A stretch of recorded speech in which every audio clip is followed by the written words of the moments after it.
Setiap tahunnya diharapkan pemerintah bisa menemukan solusi untuk mengurangi produksi sampah. Dibarengi dengan pengelolaan sampah yang bertanggung jawab sehingga plastik berakhir. Kondisi laut Indonesia kini berada dalam situasi kurang beruntung.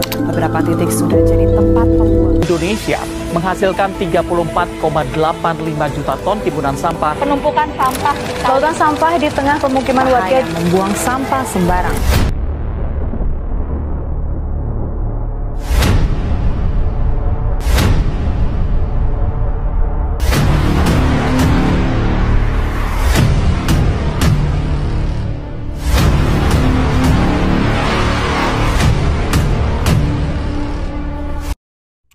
Lingkungan adalah cerminan diri.